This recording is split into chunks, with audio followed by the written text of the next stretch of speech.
Now, as a Brit that moved from the UK to Australia, there is definitely a list of things that they do not tell you at all about living in Australia. I've done a couple of videos like this, but this is a continued version. Point number one is it is actually quite hard to make friends with Australian people. Now, this is nothing bad on Australian people because Australian people are very nice. I've never really had an issue with Aussies. I've actually got on very well with Aussies during my time in Australia, but there's a big difference between getting on with Aussies and then making close friends with them. And after traveling a lot of Australia, literally 90% of the friends I've made are other travelers and people from back home in the UK. I know it sounds a bit stupid because I move all that way, but I just become friends with other English people. I don't know what the specific reasons are. I don't know if it's because I just naturally have more to talk about with people who are in the same boat as me, but I don't feel like we get each other as well as I do with other Brits. I don't think the humour is the same, and as much as I definitely have had a laugh with Aussies a lot,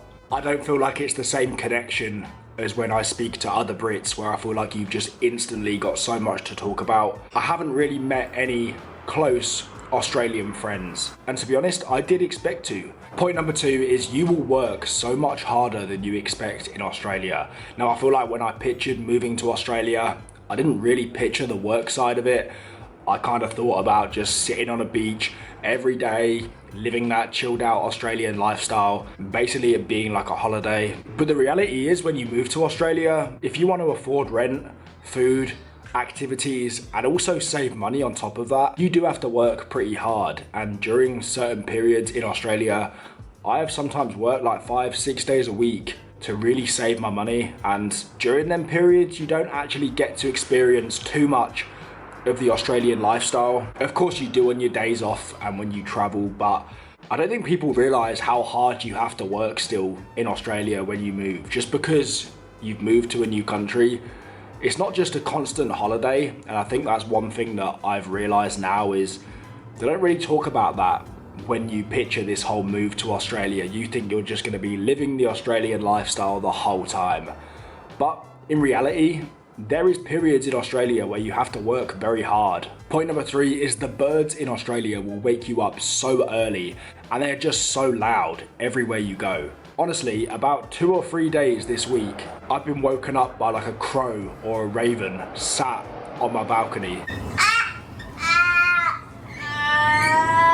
Birds will wake you up at a ridiculous time. They're like it in the morning, but they're also like it at sunset. You will hear literally the loudest sound of birds coming from just random trees at sunset.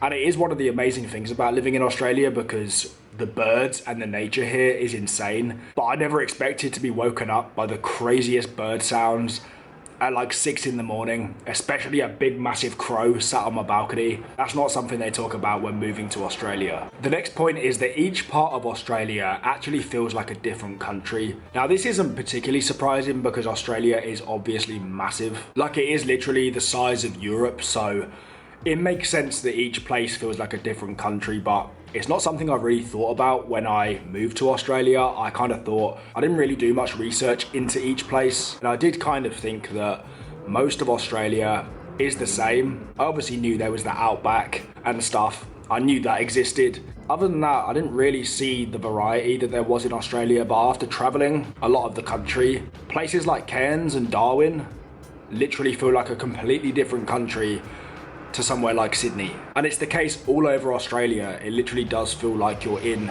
a different country each place you travel, and to be honest, it makes sense because of the size of Australia. If we were in Europe, going from south to north in Australia, you'd cross like 5 countries, do you know what I mean? So it does make sense, but it's not something you think about. The next point is, in Australia, you are not supposed to jaywalk at all. For you guys who don't know what jaywalking is, it's basically when you cross the road, not at a crossing. In the UK, you can do that wherever you want.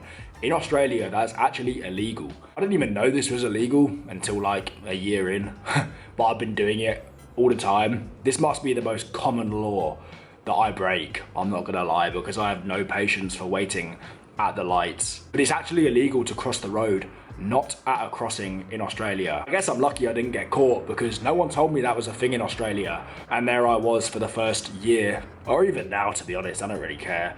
Just crossing the road, not at a crossing. But if there's police there, probably best to avoid it. I didn't actually realise that was illegal in Australia because in the UK it's not at all. The next point is the flies in the summer are absolutely awful. The weather here in Perth has just started to get nicer now, and honestly the flies have just come out straight away. You can't even walk down the street without 4 or 5 flies buzzing around your face. This is not something they tell you about moving to Australia, because if you don't like flies and you have no patience for them going around your face, you are going to struggle with Australian summer. I've especially found this with places that are dry like Perth, Adelaide, the outback especially. The flies are awful. It's probably the worst thing about Australian summer, let's be honest. Point number 7 is when you've lived in Australia for a long time, your patience for bad weather is literally zero. In the UK, I got very used to having very long, cold winters. And to be honest, you just kind of get patient with it because you know you're in for a very long winter.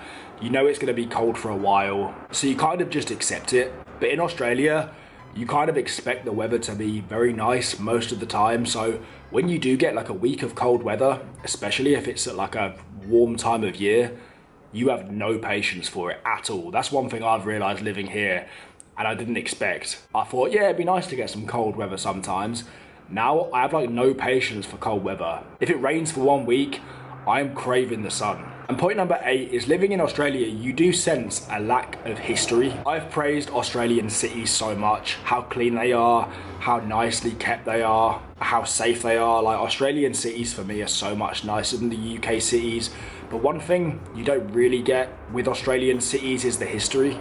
It doesn't bother me too much because I'm not really particularly into history, but you do sense that when you're here. All the buildings are very new. You could live in suburbs where like all the houses are new because Australian cities are growing quite quick. You do just sense like a lack of history in Australia. Moving from the UK where you go to like London, like the buildings are so old and there's so much history within London as an example, but towns and cities all over the UK. One thing they don't tell you about moving to Australia is, as amazing as it is, you don't really sense there's much history. I know Aussies in the comments will be like, yeah, there is history about Australia. Of course, everywhere's got history. You do sense a lack of history in Australia. Not like that bothers me at all, to be honest, but some people do like their history. So there are some things that they do not tell you about moving to Australia. Let me know your thoughts in the comments on this one, and I'll see you in the next video.